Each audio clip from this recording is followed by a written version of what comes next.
ஆயுஷ்மான் பாரத் யோஜனா அப்படின்னு சொல்றாங்க, டிரான்ஸ்ஜெண்டர் கம்யூனிட்டிக்கும் சேர்ந்து கொடுக்கணும்னு சொல்லியிருக்காங்க. இப்போ அந்த உருவாக்குறாங்க. இது வந்து ஒரு ஒரு குழப்பமா இருக்கு. இப்போ நான் சொல்றதே குழப்பமா தான் இருக்கு, உங்களுக்கு அதே குழப்பம் தான் எனக்கு இருக்குது. அது வந்து civil code, one nation one civil code and one nation one election. இதனால மக்களுக்கு என்ன பயன்? நான் வந்து உடம்பு சரியில்லை, வயிற்று வலின்னு சொல்லிட்டு என் அப்பத்தா போயிட்டு உட்காரோம், என்ன நோயின்னு தெரியாம வேற ஏதாவது ஊசி போட்டு ஏதாவது சாவது அடிச்சிட்டானா? நீ வட இந்தியாவில் போயிட்டு, நீ வெஸ்ட் பெங்கால்ல போயிட்டு பெங்காலி தெரிஞ்சுன்னு உட்காரவை, யூபியில கொண்டு போய் ஹிந்தி தெரிஞ்சுன்னு உட்கார, இதுதானே கரெக்ட், இதுதானே நியாயம். எனக்கு ஒரு யோசனை ஜான், இப்போ தமிழ்நாட்டுக்கு வேலைக்கு வராங்க அப்படின்னா, இப்போ நீங்கள் அமெரிக்கா போய் படிக்கணும்னு வச்சுங்களேன், நீங்கள் எலைட் எக்ஸாம் எழுதணும். ஏன்னா அவங்க பாஷை வந்து புரியணும், அப்போதான் நீ படிக்க முடியும் அப்படின்னு ஒன்று இருக்கு. தமிழ்நாட்டு வேலைக்கு வரவங்களுக்கு ஏன் வந்து ஒரு 15 நாள் தமிழ் சொல்லி கொடுக்குறாரு? அன்னைக்கு என்ன போனாங்க, அன்னைக்கு ஏன் இந்த கேள்வி வரல, அன்னைக்கு கொண்டு தீர்வு காணாத ஓட்டுக்காக மட்டுமே இதை பேசுறாங்க. இதெல்லாம் நியாயமா?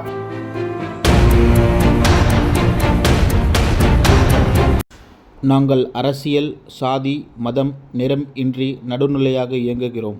த நியூஸ் டுடே இந்தியா சேனலுக்கு விளம்பரம் மூலம் ஆதரவு தர நினைத்தால் இப்போதே தொடர்பு கொள்ளுங்கள். வணக்கம். உங்களுக்கு பேங்க்கில் வேலை செய்ய கனவு இருக்கா?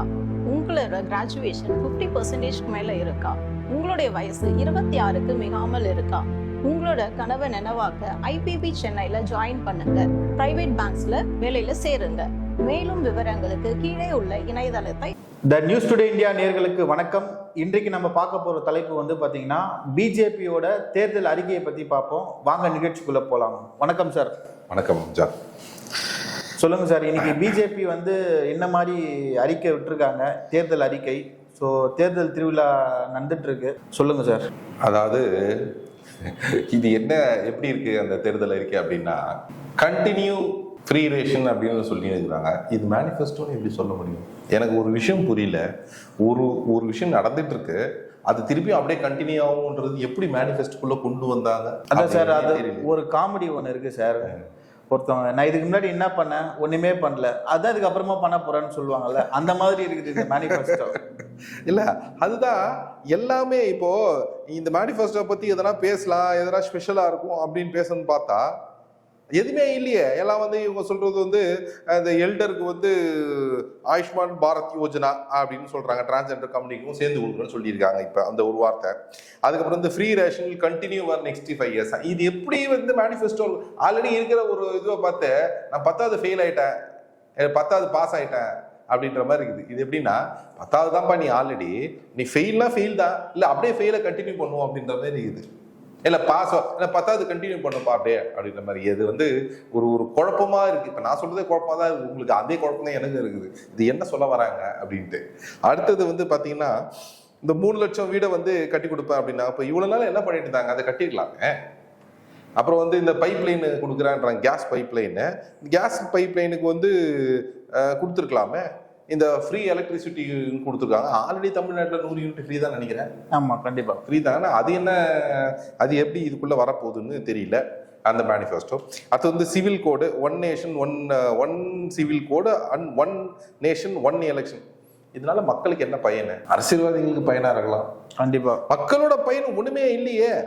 அதாவது நான் எதனா ஒரு விஷயத்தை பத்தி நம்ம வந்து விவரிக்கலாம், அல்ல கொஞ்சம் அலசலாம், அது மக்களுக்கு எதனா உதவியா இருக்கும் அப்படின்னு பார்த்தா, இந்த இந்த கேன்சருக்கு, இந்த பிரஸ்ட் கேன்சருக்கு, இந்த கெவில் கேன்சரு, இந்த இதுக்கெல்லாம் வந்து ட்ரீட்மெண்ட்டுன்னு சொல்றாங்க. இதெல்லாமே இன்சூரன்ஸ்ல ஆல்ரெடி பண்ணி தானே இருக்கிறாங்க.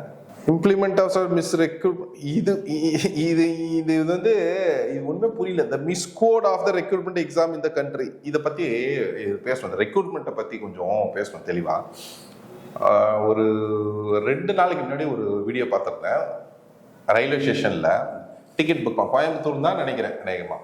அது வந்து அவருக்கு வந்து அந்த டிக்கெட்டை அடிச்சு கொடுக்குறாரு அவர் கிளர்க்கு. அவருக்கு வந்து தமிழ் தெரியல.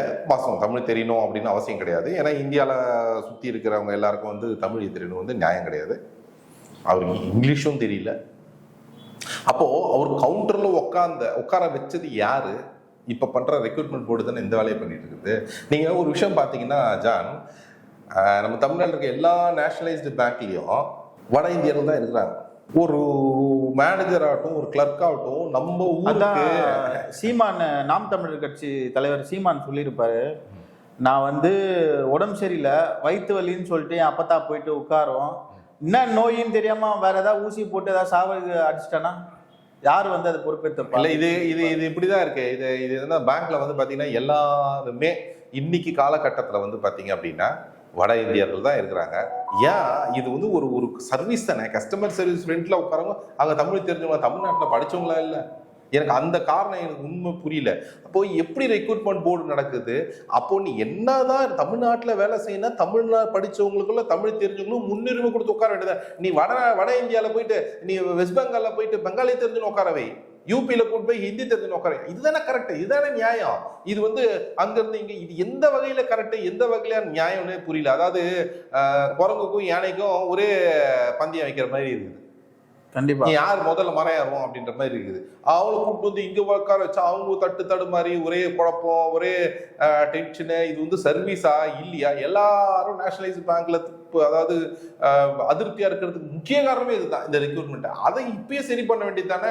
இப்ப 10 ஆண்டுகள்ல பாத்தீங்க அப்படின்னா, நம்ம ஒரு 10 ஆண்டுகளுக்கு முன்னாடி பாத்தீங்கன்னா நிறைய இந்த தமிழ் பேசுறவங்க வந்து அந்த கவுண்டர்ல உட்காராங்க. இப்ப போய் பாருங்க, மேனேஜருக்கு அவர் ஒரு 5 வருஷத்துக்கு, 3-4 வருஷம் இருக்கும். அதுக்கு முன்னாடி வந்து ஒரு மேனேஜருக்கு வந்து நம்ம பேசுற பாஷையை புரியல, நீ ஹிந்தி தெரிஞ்சுக்கோ அப்படின்னு சொல்ல வர்றாரு. எதுக்கு நான் வந்து அவரோட பாஷையை நான் தெரிஞ்சுக்கணும்? இது ரொம்ப அசிங்கம். என்னோட நாட்டுக்கு அவர் வேலைக்கு வராரு, என்னோட ஏரியாவுக்கு அவர் வேலைக்கு வராரு, என்னோட ஏரியால உள்ள லாங்குவேஜ் தானே அவரு தெரிஞ்சுக்கணும். அதாவது நான் எதுக்கு அவரோட ஏரியா? எனக்கு ஒரு யோசனை இருந்தது, அது எந்த ஃபோரம்ல சொல்லலாம் அப்படின்னு. அது எந்த இதுல எந்த ஒரு குழுல சொல்லலாம் அப்படின்ற ஒரு இருந்தது. நல்ல வேலை இப்போ நான் சொல்றேன். அது எனக்கு ஒரு யோசனை ஜான். இப்போ தமிழ்நாட்டுக்கு வேலைக்கு வராங்க அப்படின்னா, இப்போ நீங்க அமெரிக்காவுக்கு போய் படிக்கணும்னு வச்சுங்களேன், நீங்க எலைட் எக்ஸாம் எழுதணும். ஏன்னா அவங்க பாஷை வந்து புரியணும், அப்பதான் நீ படிக்க முடியும் அப்படின்னு ஒண்ணு இருக்கு. தமிழ்நாட்டு வேலைக்கு வரவங்களுக்கு ஏன் வந்து ஒரு 15 நாள் தமிழ் சொல்லி கொடுக்கூடாது? ஏன் சொல்லி கூடாது? இந்த கேள்விக்கு ஏன் நம்ம வந்து தமிழக அரசு கூட அதுக்குண்டான நடவடிக்கை எடுக்கக்கூடாது? நீ தமிழ்நாட்டுக்கு வரலாம், தமிழ் தெரிஞ்சுக்கோ, 15 நாள் தமிழ் படிச்சு நீ இப்போ வந்து நம்ம வந்து வர ரெகுலேட்டரி வச்சிருக்கோம்ல, இத்தனை பேர் வராங்க, இத்தனை பேர் போறாங்கன்னா வரவங்க தமிழ் கத்துக்கிட்டோம். அதாவது அட்லீஸ்ட் வந்து பேசுற அளவுக்குனாவது கத்துக்கிட்டா வந்து அவங்களுக்கும் யூஸ்ஃபுல்லா இருக்கும், நமக்கும் யூஸ்ஃபுல்லா இருக்கும் இல்லைங்களா? இது ஒரு சஜஷன்.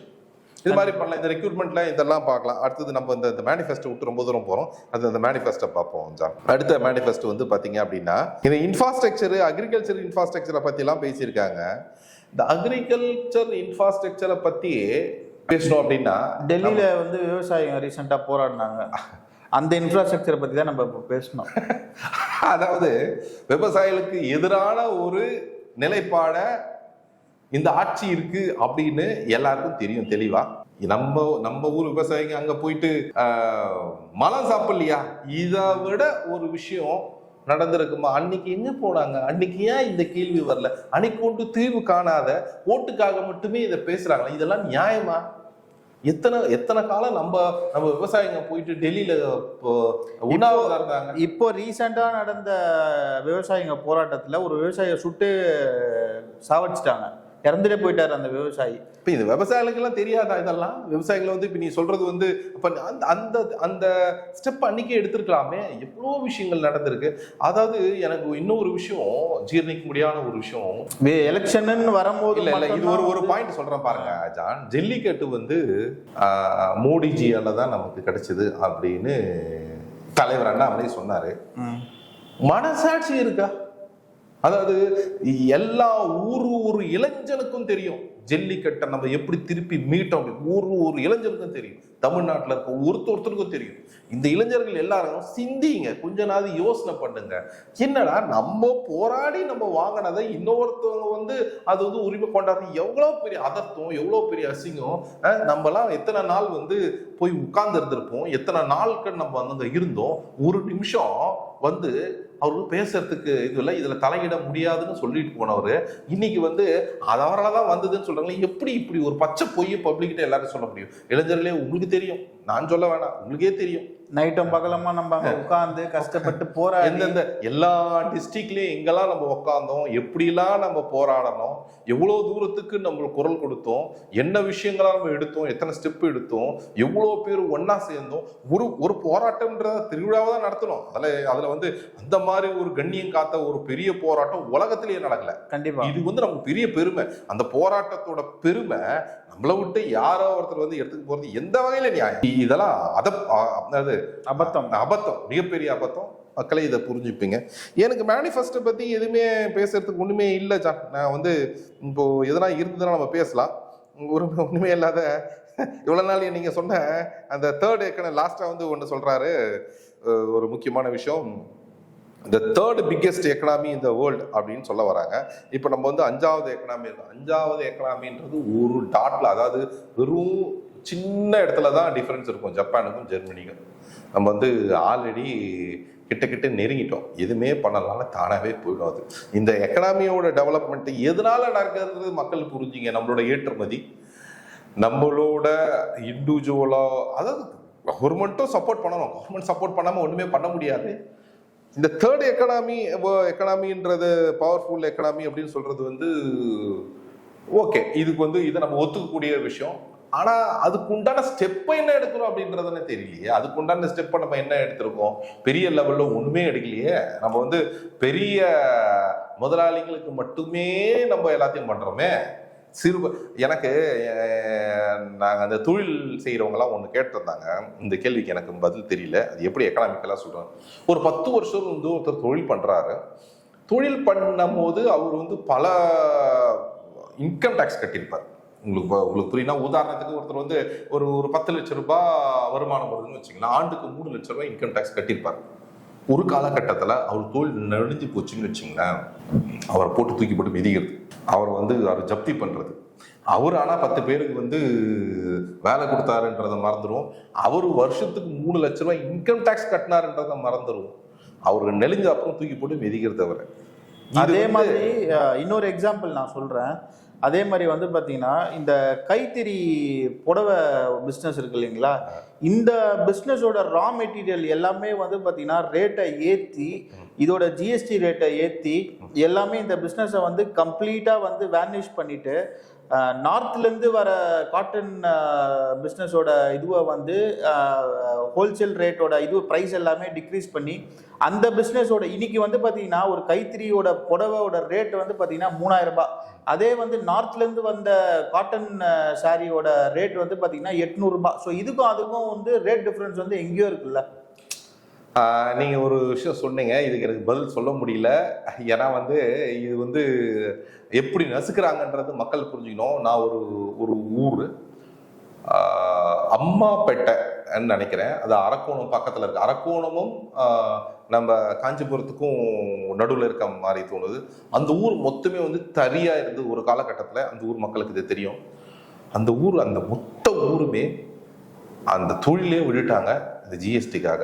இது வந்து ரொம்ப ரொம்ப ரொம்ப பெரிய, இது வந்து அத்திப்பட்டு மாதிரி ஆச்சு அப்படின்னு சொல்லுவாங்களா, உண்மையாலுமே அந்த ஊர் அப்படிதான் ஆச்சு. வெறும் ஜிஎஸ்டிக்காக மட்டுமே அந்த ஊர் அந்த மாதிரி ஆச்சு. கடைசியில் அந்த ஊரில் இருக்கவங்க எல்லாரும் அந்த தறியை விட்டுட்டு, அதாவது அவங்களோட பாரம்பரிய தொழிலை விட்டுட்டு வெளியூருக்கு வேலைக்கு போயிட்டாங்க. எத்தனை பேருக்கு தெரியும் இது? மக்களை இதெல்லாம் புரிஞ்சுங்க. நம்ம வந்து படிச்சிருக்கோம், நம்ம வந்து நிறைய அந்த அவுட்டர் வேர்ல்டு நிறைய கனெக்டிவிட்டி இருக்குது. இதெல்லாம் சின்ன சின்ன கிராமங்கள்லாம் சின்ன சின்ன தொழிலாம் நலிஞ்சு போச்சு. இதெல்லாம் கொஞ்சம் யோசனை பண்ணுங்க. அது மட்டும் இல்லை, இப்போ நம்ம மேனிஃபெஸ்டோ பற்றி எதுவும் பெருசாக இல்லை. அதுதான் அரைச்சமாகவே திருப்பி அரைச்சிருக்காங்க, சொன்னதே திருப்பி சொல்லியிருக்காங்க. இதெல்லாம் அவங்க முன்னாடியே செஞ்சுருக்கலாம். புதுசாக மக்களுக்கு எதுவும் இல்லை. அதுதான் என்னோட. மக்கள் வந்து அந்த எலெக்ஷன் மேனிஃபெஸ்டோக்கான பதில் வந்து ஏப்ரல் 19ஆம் தேதி சொல்லிடுவாங்க நான் நம்புறேன். நன்றி. இந்த மாதிரி வீடியோஸை பார்க்கணும்னா எங்களோட சேனலை சப்ஸ்கிரைப் பண்ணுங்க.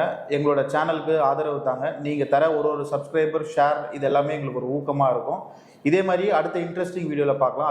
அதுவரை உங்களிடமிருந்து விடைபெறுவது உங்கள் ஜான் ஜெயராஜ். நன்றி, வணக்கம். நன்றி.